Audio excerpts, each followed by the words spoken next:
Good morning, ladies and gentlemen. This is Grimrock coming at you live from the global server. I'm going to be doing a little segment today called Giants B10 0 to 60. This is primarily for newer players. I'm going to be going over a couple units that you can pick up right off the bat, shouldn't be too hard, that will definitely help you hasten your road to Giants B10. So the first one I'm going to go over is Shannon. Shannon is a wind monster. She has a glancing hit chance on her number 1 attack, an attack speed slow on her number 2 attack, and a attack buff and defense buff on 3. You can pick her up from the shop if need be. She'll probably run you, 22k just like this Howl right here. Or you can get her on Thursdays in Global and Wednesdays in Asia from the secret dungeons. You just got to keep an eye out in chat and see where she pops up. She's a great monster, as I just went over in her skills. The second one being Bernard. He's a great monster as well. He has an attack based off of his speed on 1, an attack debuff and a defense debuff on 2, an attack bar increase by 30% and attack speed increase for 2 turns on 3. And his leader skills, it increases the attack power of wind monsters by 30%. You can farm this gentleman from Timor Desert. Right there. You'll use him everywhere, just like Shannon. You'll use him in Giants, in TOA. He's really, really good. He's one of those monsters you use throughout the game.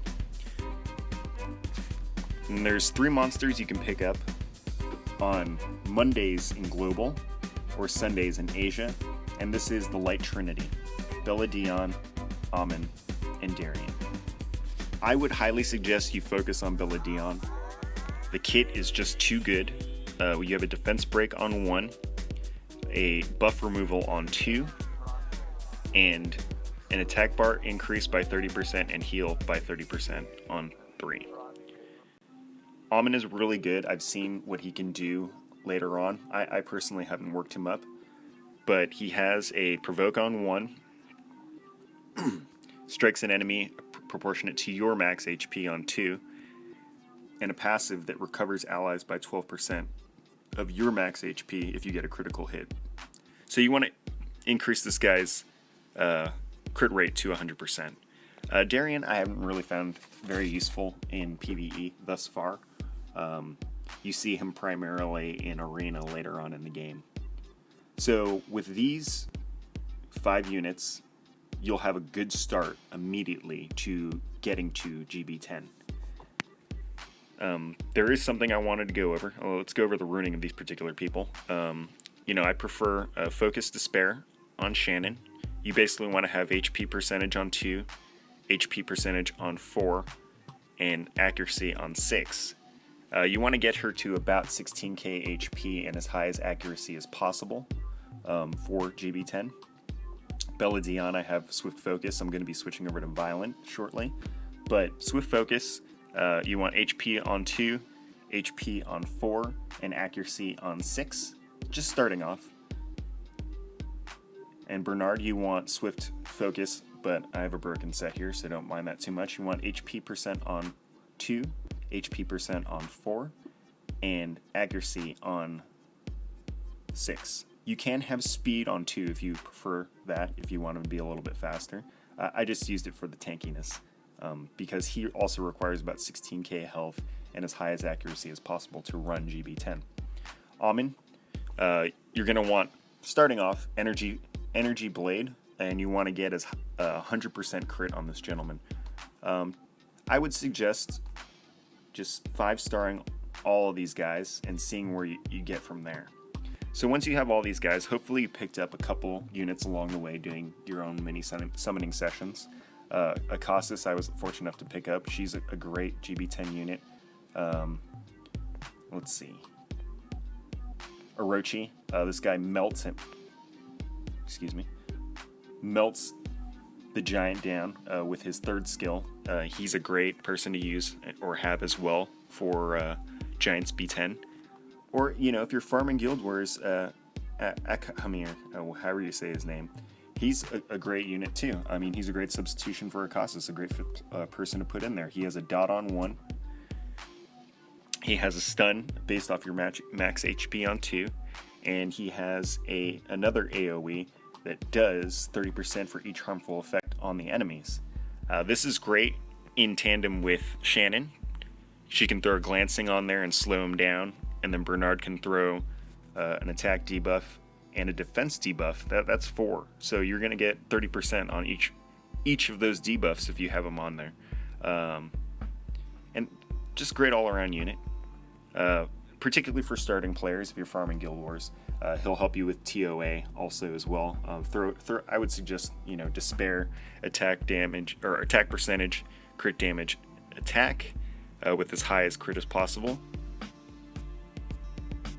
So, just going over those units would be very helpful. Now, talking about the mechanics of getting up to Giants B10, with those units in mind, let's just say, for example, you're running Shannon, Bernard, Bella Dion, and Amin. You just need a 5th. So ideally Wind, whatever you would like, but just keep them all 5-star. With all those 5-starred, you should be able to do, at least B5, B6 Giants. And then it just becomes a farming game. What you do is you hit whatever the highest Giants that you can farm easily. You keep doing it repetitively, and you find these, with B5, B6, and B7, you should be finding 4-star runes and 5-star runes. Very rarely ever a 6, I think, on B6 above. Very rarely a 6. But it just becomes a rotation game. You're just getting the runes that you need. And this game is really about farming the runes that you need, because the runes make the monsters. If you have any questions in regards to what are good runes, how do you get them, go ahead and look at my rune mechanics, upgrade mechanics video. It gives you a solid idea of what's a good rune, where do I find them, and yeah. So anyways, so you farm B6, let's just say, for example, you get these 4-star runes. Maybe they're not ideal. Just keep rotating out better runes, and then you'll be able to do B7. Again, continue. Rotate out, getting some better runes. B8. Rotate out, getting some better runes. By B8, you should be having primarily like a lot more 5-stars than 4-star runes. So then on B9, because it's a fire, you have element disadvantage with these particular monsters because obviously you're wind heavy. I took the suggestion of a gentleman that I spoke to. He said, yeah, if you get the giant down to 30-40%, just use 1 crystal revive, or 10 crystal revive, and just get it done, because you're at an element disadvantage. You're better off getting to B10. So once you get to B10, try manualing it. See if you can beat it. If you can't beat it, go back to B8, farm, rotate those runes in and out until you have a slightly ideal, it's getting more ideal. Then you get back to B10, try manualing it. Okay, cool. You'll manual it, try autoing it. If you can't auto it, manual it some more. Keep getting those runes. Rotate in. By B10, B8, you should be rotating in 5-star and 6-star runes. You can have 4-star runes as long as you meet the minimum requirements. Like, for example, let's look at my Bernard. I haven't worked on him in a long time, but I still have 4 stars on this guy. He's not that great, but he meets the minimum requirement of 6 or close to 16k HP, about 15 right there. But yeah, I mean, you just need to build up the support cast and build up your runes to get there. You can easily do it within a month. It's not hard. You just got to put in the time and dedication. Another point in regards to farming the Holy Trinity, there is a really great resource on the Reddit channel. If you go to the Super Sticky README, there is a website linked here called Secret Dungeon Finder. Okay, this is a really good website. It's www.swsdfinder.com, and you just go there, you type in the monster you're looking for, and it'll show you it'll show you exactly who has it and where they are. Right now they don't really, it's not really being used, but on light day it definitely gets used. So hopefully this is a helpful video for you. I would like to put out some more content. If you have any questions, please don't be afraid to ask. Always like, comment, and subscribe. I would love to see you again in the next video. You guys have a great day.